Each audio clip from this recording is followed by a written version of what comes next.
Magandang araw ho mga kamister. For today's video ay ako'y mag-upholstery nga ni ulit ng bubong na tricycle.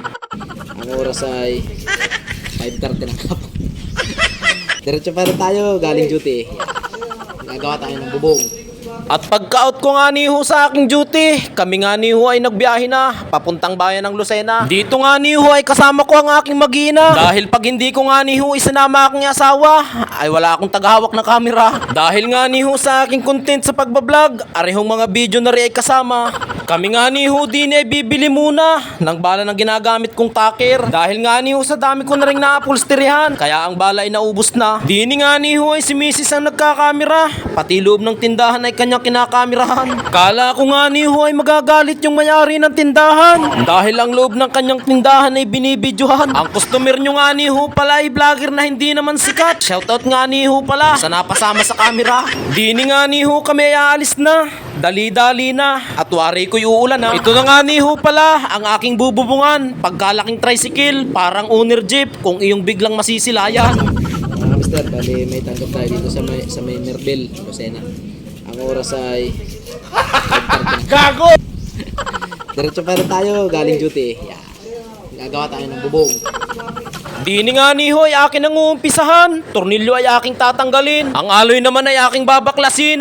Iyo ring panurin. Madali lang naman itong gawin para ikaw ay matuto rin. Oversize yung kanyang bubong kasi back to back 2 yards. Itong isang largo lang na malaki. Oversize. Ang pangkaraniwan lang natin na bubong ay isang yarda lang. Kakaumpisa pala nga ni ng aking paggagawa ay si Sir Vic ay naghayo na agad ng merienda. Yan ang maganda. Salamat na agad sir sa iyong pamerienda. Lalo na ho akong gaganahang gumawa niyan. Lalo't may soft drinks na kasama. Dini nga ni ho ay isang bubong laang ang aking gagawain dahil yung isa nga ni ho ay maayos pa. Dini nga ni ho ay ngiting tagumpay ang inyong lingkod mga kamister. Dahil nga ni ho ako'y binigyan ni Sir Vic ng metro na pangsukat. Regalo na lang daw niya sa akin yun. Dahil sa daw naman ay marami noon. Maraming salamat po sa iyo Sir Vic sa pagregalo mo sa akin ng metro. Dahil aringani ho ay hindi ko nabibilhin pa dahil ako'y narigaluhan mo na. Baka ho may martilyo at lagari pang kasama. Lubos-lubosin mo na.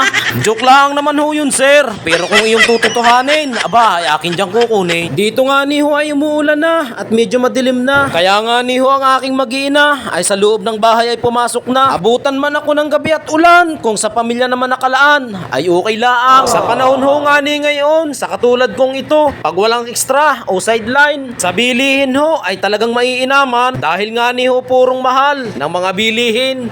Dito nga ni ho ay hindi ko na naipakita kung ano ang kinatapusan ng aking paggagawa dahil umuulan nga ho. Ganun pa man ay maraming salamat nga ni ho sa lahat ng nanood ng aking video. Magpa-shoutout ka naman. Thank you. Bye-bye.